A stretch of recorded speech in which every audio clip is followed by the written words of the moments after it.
Hey guys and gals, Von Baden here with Nightmare Creations. Just kind of putting everything in perspective for you. This year I want to get new projects going, but I want to get these old ones tied up. So, like I've said in previous videos, the last video, and I'm not gonna go too far into this. I've tried to dye the visors. I've tried painting the visors. There's either, it's too light and you can still see into it, which I don't want, or you can't see out of it, which presents a problem if you're going to be walking around wearing it. So I've tried other things. It didn't work. I thought I'll try it, make the video. If it works, great. And if it doesn't, then, you can see that, not everything that I do is right off the bat. So that's kind of leading into this. Today we're going to cover the Daybreaker Sword, so stay tuned for that.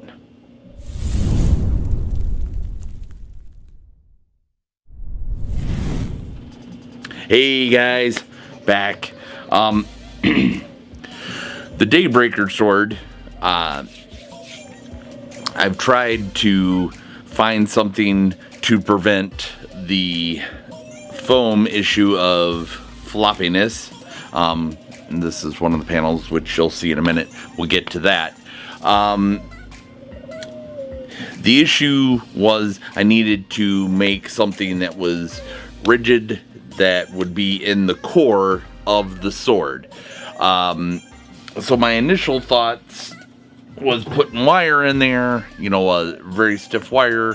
After looking at prices and trying to find something that was solid enough that it wouldn't have any play in it, I 86'd that. Then I thought, well, let's do this, get some PVC, flatten it out, which is what I tried here, which it did work to a degree. It flattened it out. You can take a heat gun and you can heat up your PVC and flatten it out. Here's the problem with me doing that. Was here, as you can see, it flattened out all the way back to about right here is where I started really noticing I had issues. As this got flattened out, we ended up having more of a curve going on instead of it being straight. Now, I could have done this on a bench vise or something of that nature, and maybe it would have stayed up straighter, but I don't have one. So a lot of times things are try to make what you have available work. So scratching my head on what to use for the center core, and it's one of those, okay, you wasn't very smart when you were thinking about this. I seen a yardstick in the house that the wife was using, and I was like, oh my gosh, we've got a whole box of yardsticks out in the garage. So I got two of those together to do the core for this, and once again I'll show you the sword in a minute, or where I'm at with it. So I 86'd smushing the PVC pipe, went with the yardsticks.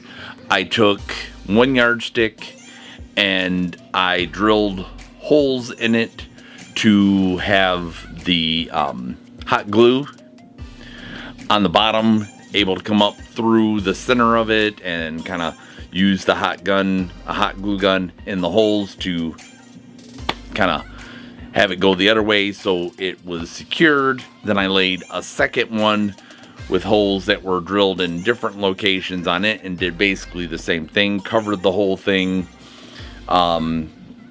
then went through the holes and kind of filled it in like you would with caulk or whatever with a hot glue gun, and then kind of went down the sides and whatnot.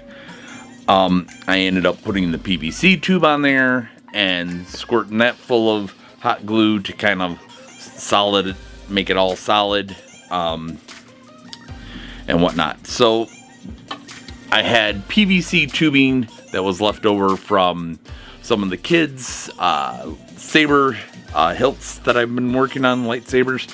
I got to get electronics for that. Sorry, dryer. But I got to get the electronics for that, and that finding what I need is taking some time. So with most projects, you're going to find that you have to kind of stop and, okay, the way I was going won't fit for this, yada yada yada, back and forth. And now I'm rambling, so I apologize. But anyways, I grabbed the PVC pipes that I had that were laying around that were scrap. This one, unfortunately, when the yardsticks were into the opening, they flopped around too much. And even though this is not going to be a sword that I'm going to be cutting anyone with, I would like to, do motions, for different pictures and things of that nature, because this sword is connected to part of my magic that I'm, the character that I'm building for that. So I ended up finding a piece of this PVC conduit.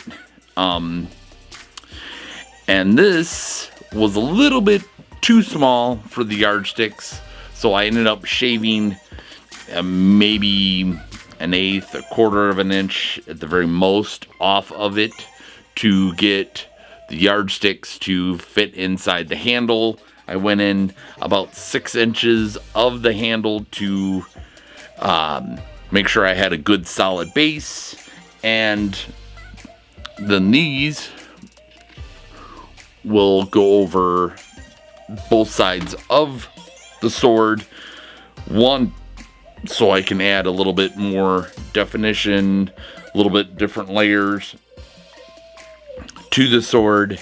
And it was also to kind of help hide the groove that I cut out of the main base of the sword. So without further ado, here is the sword. Now with this dryer, once again, sorry about that. With this, this will end up getting kind of sanded down on angles. I'm gonna put some gouges in it, and of course cracks and whatnot. This is actually the side that has the core out of it. This side, of course, I have not glued on yet, but that is coming. And the next step after I get this panel right here glued on this side and get all of the edges down, I will start working on getting the skull going, because if you remember, this is going to be similar to the God of War swords, and by similar, it is going to have the skull on this end with the teeth. And what I'm going to do is have a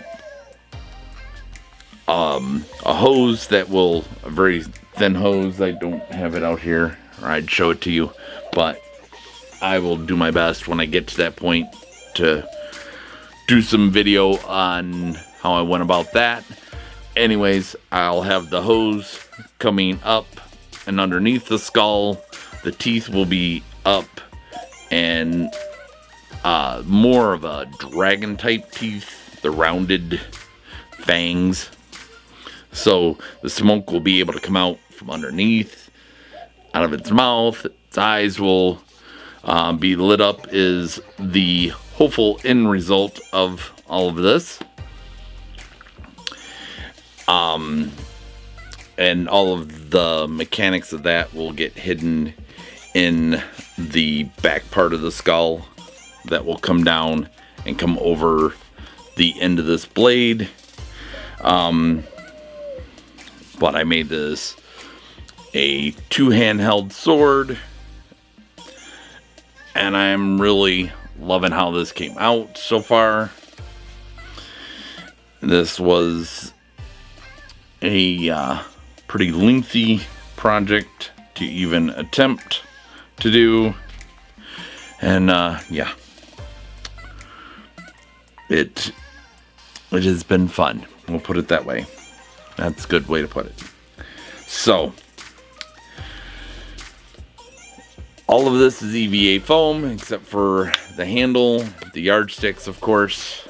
The rest of it is EVA foam that I purchased at TNT Cosplay Supplies and foam. I've got some sanding still to do, some marring of the edge on the blade, and some cleanup stuff around these edges, which, you know, kind of expected. So if you've enjoyed this video and you want to see some more cool stuff as I continue on with this beast of a sword, the Daybreaker, and see where this goes, then hit that subscribe button if you're not already. Hit that like button if you got any questions, concerns, problems. Call your congressman. Nah, you can talk to me. So I will see you all on the very next video. Thanks. Bye.